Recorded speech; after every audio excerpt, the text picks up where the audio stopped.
Hello students, स्वागत है आप सभी का हमारे यूट्यूब चैनल पर जिसका नाम है सौरभ क्लासेस। आज मैं एमए सेमेस्टर 1 के सब्जेक्ट कोड CC1 से एक काफ़ी रोचक विषय हम्बुरावी एवं उसकी उपलब्धियों को लेकर उपस्थित हुआ हूं। तो चलिए शुरू करते हैं। हम्बुरावी की उपलब्धियों का वर्णन करें। हम्बुराबी मेसोपोटामिया का एक महान शासक था। वह अपने युग का महान विजेता एवं सेनापति था। विरासत में मिले नगर राज्य की सीमा को उसने विस्तृत किया और बेबीलोन के लिए एक साम्राज्य का निर्माण किया। किंतु हम्बुराबी केवल एक सफल विजेता ही नहीं था, शत्रुओं के दमन करने के तरीके से एक महान कूटनीतिज्ञ के गुण उसमें विद्यमान थे। वह एक महान प्रशासक भी था। उसने समस्त देश को एक शासन के अंतर्गत लाकर एक सुदृढ़ केंद्रीय सरकार की स्थापना की। मानव जाति के इतिहास में इसे प्रथम संगठनकर्ता माना जाता है। हम्बुराबी के राज्यारोहण के समय बेबीलोन नगर राज्य अत्यंत लघु रूप में था। उसे विरासत में सिप्पर से निप्पर तक के प्रदेश प्राप्त हुए थे तथा उसका राज्य चारों तरफ से शत्रुओं से घिरा हुआ था। इस प्रकार राज्यारोहण के समय हम्बुराबी को कांटों का ताज पहनना पड़ा, किंतु वह परिस्थितियों से घबराने वाला व्यक्ति नहीं था। उसने परिस्थितियों का आकलन कर धीरे धीरे अपने शत्रुओं को परास्त किया तथा अपने साम्राज्य को सुदृढ़ और विस्तृत बनाया। हम्बुराबी के सैनिक अभियान को दो भागों में विभक्त किया जा सकता है। अपने राज्यारोहण अर्थात 2123 ईसा पूर्व के 6 वर्ष पश्चात उसने अपने युद्ध अभियान शुरू किए। इस अभियान में उसने एरेक तथा इसिन पर अधिपत्य जमाने की चेष्टा की, परंतु इस अभियान में कितनी सफलता मिली इस पर इतिहासकारों में काफी मतभेद है। हम्बुराबी का द्वितीय सैनिक अभियान अपने शासन के 30वें वर्ष में पुनः प्रारंभ की। इस क्रम में उसने लारसा इसनुन्ना पर आक्रमण किया। इसी कारण एलम के रिमसिन और इबलीपल से उसके मतभेद हुए। इस आक्रमण में लारसा के रिमसिम, जो लगभग 60 वर्षों से शासन कर रहा था, हम्बुराबी के हाथों से बुरी तरह परास्त हुआ।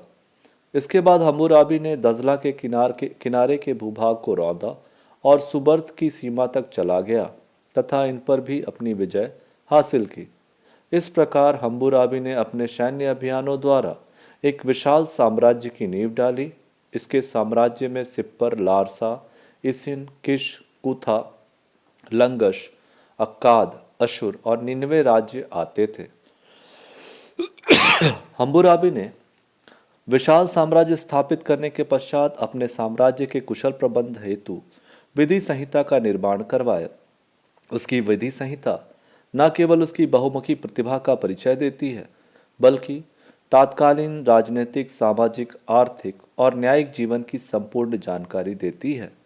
हम्बुरावी ने समस्त रीति रिवाजों, कानून और सामाजिक और व्यापारिक परंपराओं को एकत्रित करने का आज्ञा जारी की।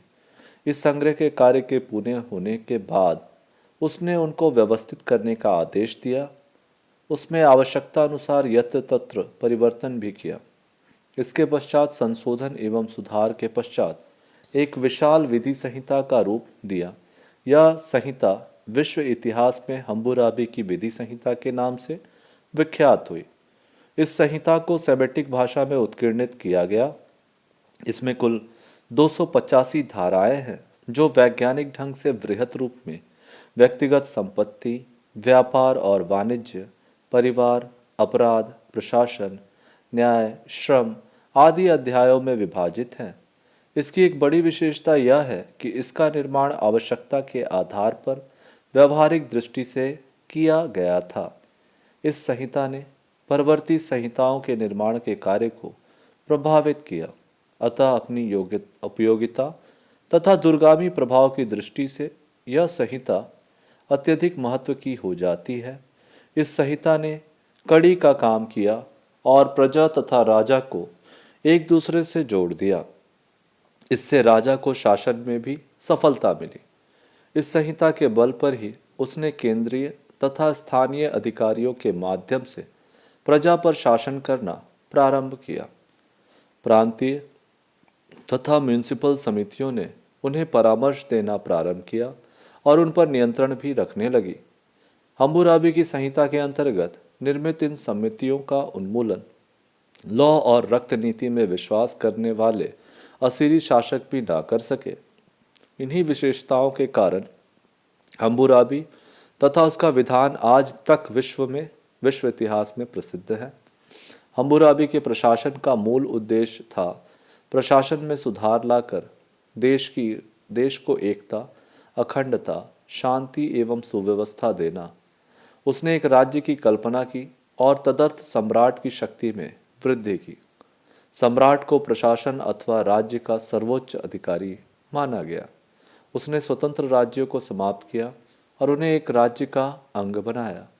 बेबीलोन साम्राज्य को सैनिक दृष्टि से शक्तिशाली तथा सफल बनाने के लिए अनिवार्य सैनिक सेवा की पद्धति प्रारंभ की गई।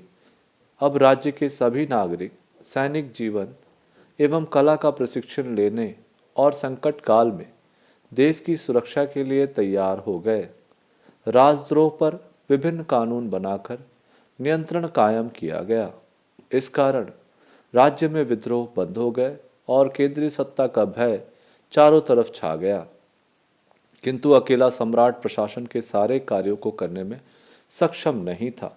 अतः हम्बुराबी ने अनेक पदाधिकारियों एवं गवर्नर की नियुक्ति की, जिन्हें रेडू, बैरू, डेकू, लेबूटू कहा जाता था। इन पदाधिकारी एवं गवर्नरों को विधि व्यवस्था से लेकर भूमि एवं राजस्व संबंधी सभी कार्यों की देखरेख करनी होती थी। प्रशासन के ये सारे अधिकारी वस्तुतः सम्राट के अनुचर थे। उनकी नियुक्ति, पदोन्नति और पदच्युति सम्राट की इच्छा और कृपा पर ही पूर्णतः निर्भर करती थी। सम्राट इन्हें किसी भी कार्य के लिए कहीं भी भेज सकता था। पदाधिकारियों से ईमानदार और निष्ठावान बने रहने की अपेक्षा की जाती थी।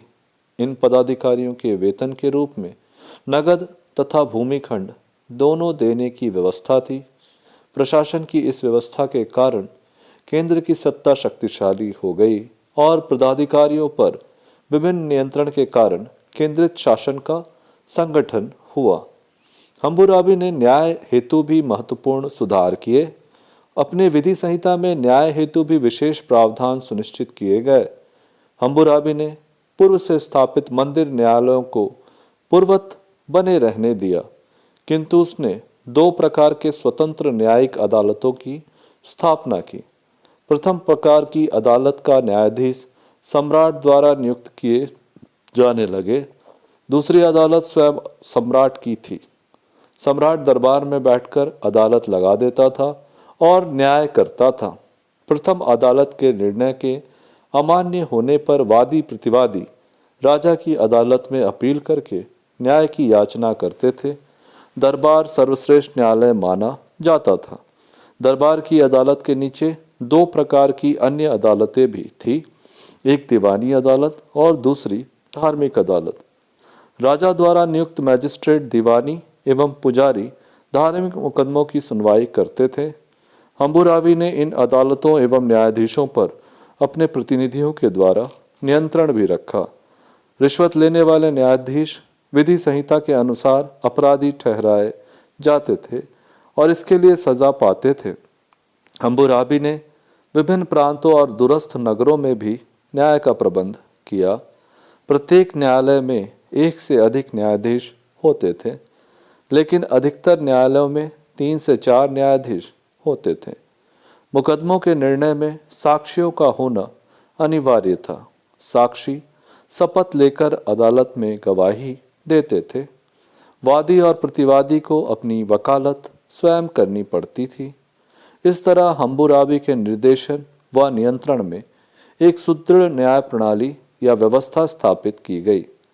हम्बुराबी ने प्रगतिशील और कल्याणकारी राज्य की स्थापना हेतु आर्थिक प्रगति के लिए नियमन किया। उसने कृषि की उन्नति के लिए सिंचाई की व्यवस्था की और नहरों का निर्माण कराया। नहरों की देखभाल के लिए गवर्नरों को नियुक्त किया गया। इन नहरों से सिंचाई की व्यवस्था तो हुई ही, साथ ही यातायात की सुविधा के चलते वाणिज्य व्यापार का भी विकास हुआ। किसानों को ऋण की व्यवस्था की गई। महाजनों के अत्याचार से कर्ज लेने वाले की रक्षा की गई तथा इससे संबंधित विधान स्थापित थे। हम्बुराबी ने शिक्षा एवं विद्या की प्रगति हेतु अनेक विद्यालयों का निर्माण कराया। अधिकांश मंदिर विद्यालय का कार्य करते थे। हमें उत्खनन से ज्ञात होता है कि बेबीलोन के शिक्षक छात्रों को शिक्षा प्रदान करते थे।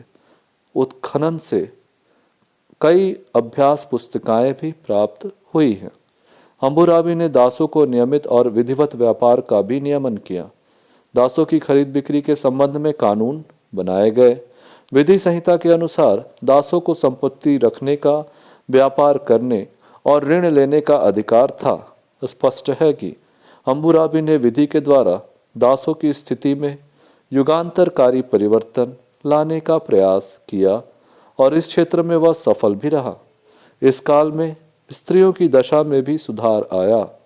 उन्हें संतान उत्पन्न करने और उनके पालन पोषण करने, नदियों या सार्वजनिक कूपों से जल भरने, अनाज तैयार करने, सफाई कार्य करने, सूत काटने, बुनाई आदि कार्य करने पड़ते थे।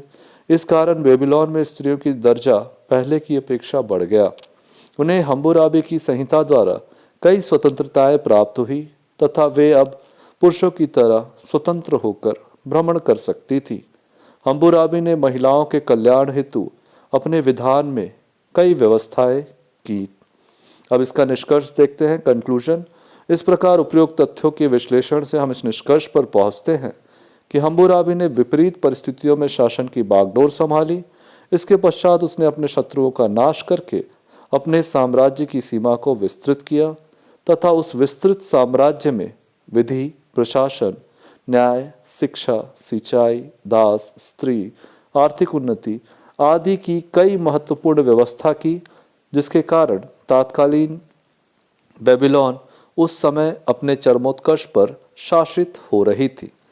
इस प्रकार से हमारा विषय यहीं समाप्त होता है। धन्यवाद।